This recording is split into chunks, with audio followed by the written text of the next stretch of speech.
the process operating technology at LIT. Thank you so much for joining us.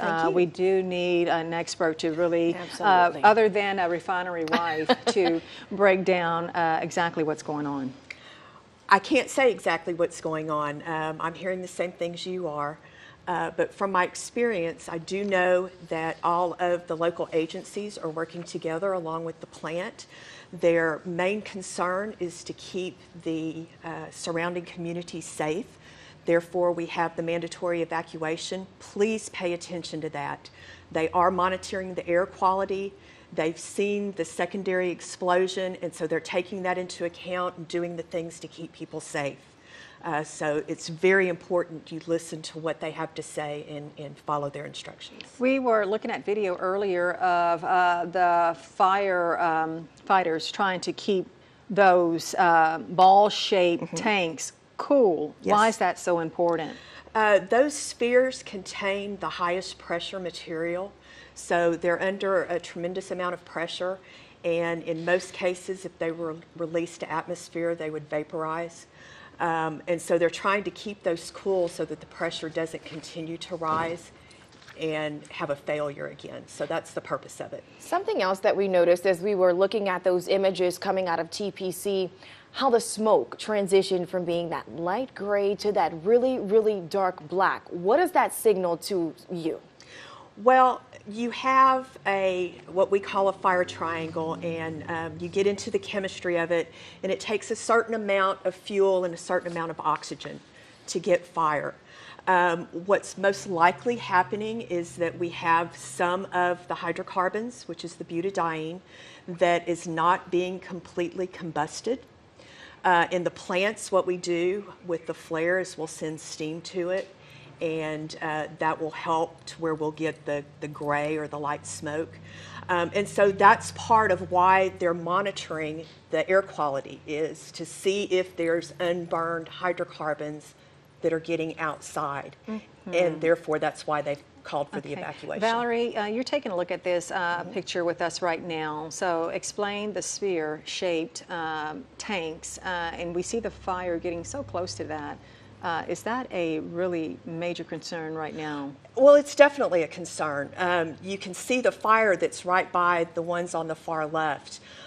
Those are going to be of concern. The company is going to do what they need to do to try and get that fire out. Once again, as we saw in the second explosion, you do have debris that goes up into the air, so that is a concern, especially for those closest to the plant. In addition to trying to get the fires under control, they're spending a lot of time trying to keep those cool so we don't have the secondary explosions at that location. Explain the cylinder-shaped structures. Are those stacks or just columns? They're completely burned. What happens next? Well, from what I've heard, and once again, this is just the grapevine, this is going to be a total loss. Wow. Just looking at what's going on. Those are the columns that are required to do the processing. And so it looks like they've been involved in the fire. Therefore, they're going to be degraded to such a point that they most likely will not be usable. And then let's talk about the trickle-down effect. We were just saying how even next door, Huntsman has to shut down because of what's happening at TPC. But what effect can it have for something, as you described, that could possibly be a total loss? Well, once again, the big thing is we look at safety, and that's why Huntsman has shut down. In addition, we have a mutual aid, so you have Huntsman people that are probably at TPC helping to get this under control. So that's why they've shut it down, and hopefully we can get it under control and get the plants back running as quickly as possible. With your expertise, we know that the evacuation zone is a 4-mile radius. Do you foresee that expanding from the images that we're seeing right now? I'm not out there, so I don't know everything that's being done. That would be dependent on how close to getting it under control they are. If they can keep those spheres from becoming part of the problem, and what the weather does. That's a big thing. It would be really nice if we could get some winds that would drive it to the Gulf. So there's so many things involved in it that it's hard to say. I would say at this point they always err on the side of caution. So if it needs to happen, they will call for it.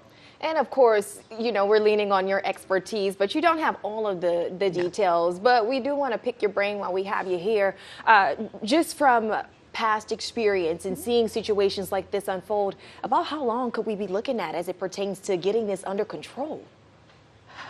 Well, you remember the fire they had in Houston. Right. And that took close to a week, I believe.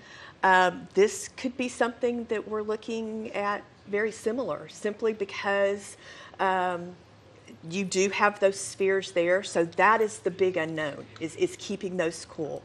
And it's going to take probably at least the better part of another 24 hours at the very least. And what about the environmental impacts? Environmentally, like I said, the biggest thing right now is it's on fire, and that's good because we're burning it. So most of it is being consumed in the fire. Once again, it's how the wind blows. We will probably be dealing with this for probably another couple weeks, just because you have people that have secondary reactions, the elderly, people that have compromised respiratory systems.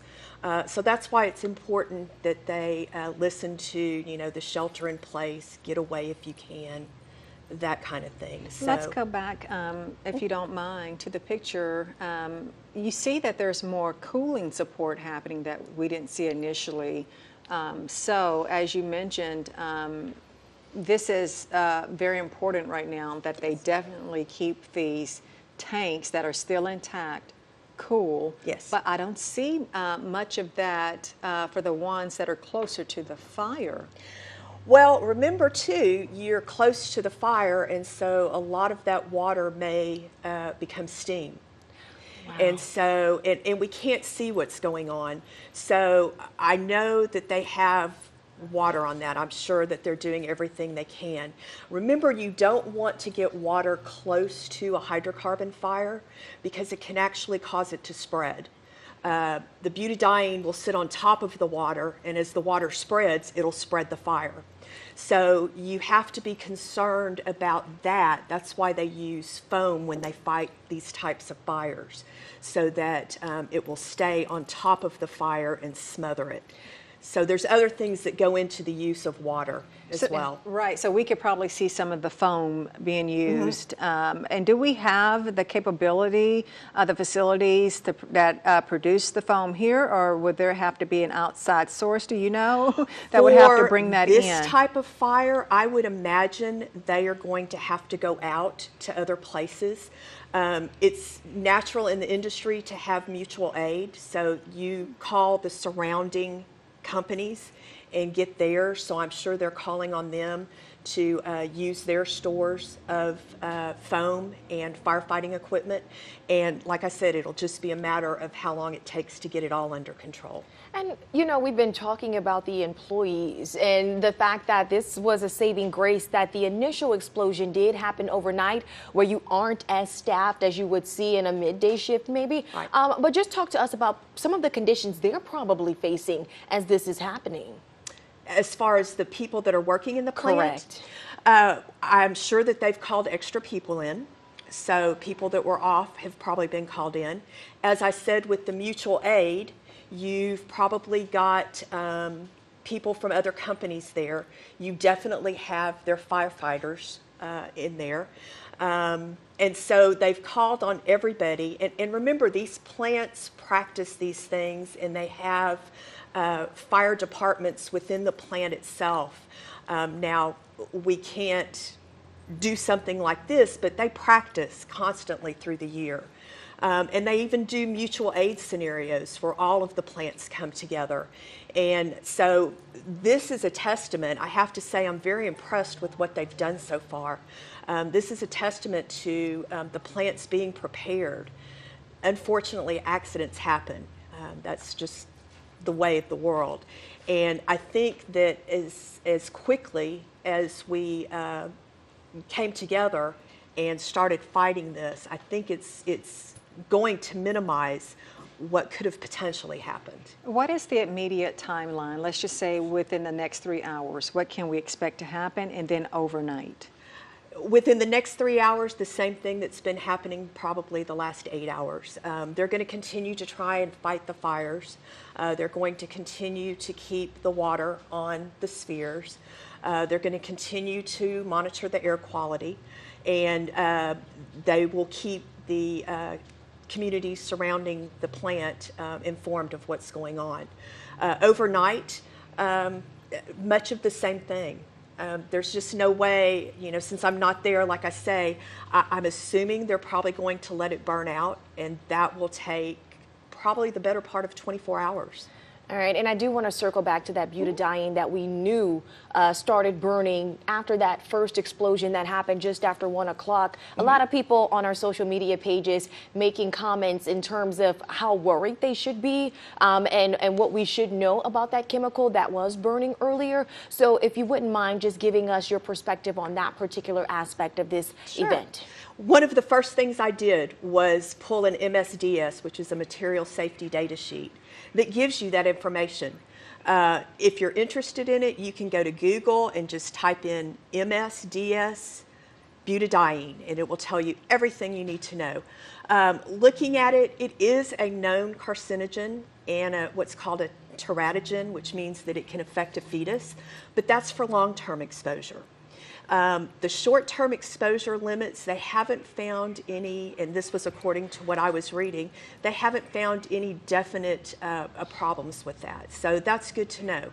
As I said, the black smoke indicates that the hydrocarbons are being burned, which means that everything that is leaking out is not getting into our air. Thank you so much, Dr. Worley. Stick by, stay with us. We appreciate it. We're going to pause just for a second here and start right back at the top.